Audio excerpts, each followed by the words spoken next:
We want to talk with, and I know this is dangerous around these parts to say it, but let's face it, the greatest running back of all time, Barry Sanders. Welcome to the program, sir.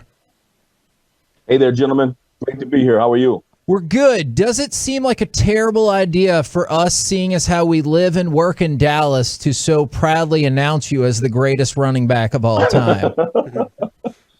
Yeah, one has to be careful where they say that, and just, the emphasis behind it as well. You got to be careful with that. So I understand. I understand what you're going through. I've said this all week that I wanted to ask if you thought you were better than Emmitt, but everybody I've talked to has always said he's too humble to answer that question. So I would like to ask you in a different way. What do you look at when you look at the two running backs? How were y'all similar and how were y'all different?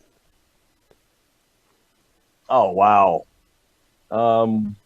We were different in that, I probably could have used a few more Nate Newtons in front of me, And Steve, I think it's Wisniewski or Stepnowski or one of those guys. Yes.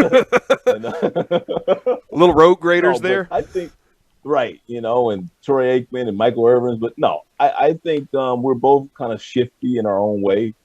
I think Emmitt was probably a little more patient of a runner, and it's funny because, I was hearing about Emmitt Smith when I was in high school.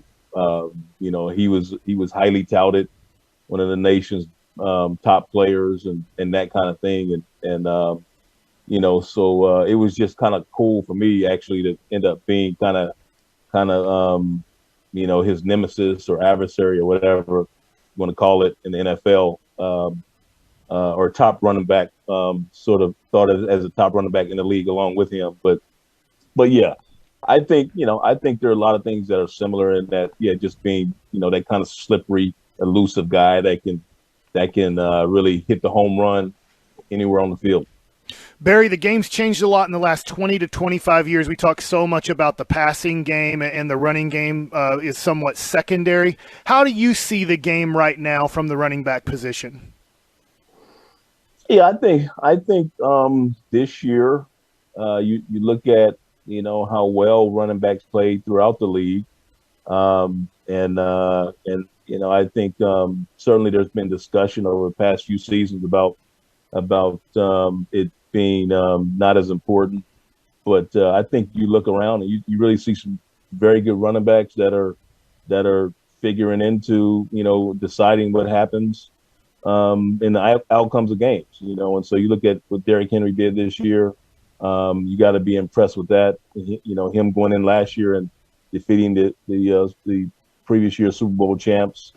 You look at the young guy like Jonathan Taylor, the year he had Indy this year, Nick Chubbs, Aaron Jones, even with Green Bay, over 1,000 yards and a Pro Bowler. The Jacobs kid in Oakland. I mean, you can go down the list. I just think there's a lot of really good running backs in the game. I don't think it's going anywhere. But you do also have some very unique quarterback play, historic quarterback play, where that gets a lot of the attention. But the running back is still, in the running game, is still very valuable in today's game, I guess is what I'm trying to say.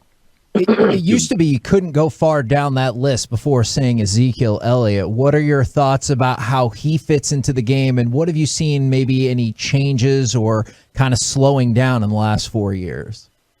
I think, I should have put Zeke in that same group. He was a little down this year, but since he's come into the league, he's been one of the best. Zeke Elliott has. He's been one of the best. So he definitely deserves to be mentioned along those guys, and I would fully expect to see him back in the mix next year. I think he's that kind of a talent. What are you feeling for this game? Who you got winning, and tell us why, please. Oh, just a fascinating game, man. Just a fascinating game, fascinating matchup. I think I look at Brady and Mahomes kind of like it's almost like Ali and Foreman. It's like two fighters at the top of their class. They got to meet at some point. because they're the top of the class, and so it's inevitable they're going to meet at some point. 2 years ago, they met in the AFC Championship game because they were on the same side of the bracket. This year, they're on different sides of the bracket. They're meeting in the Super Bowl, and so it's just a great matchup.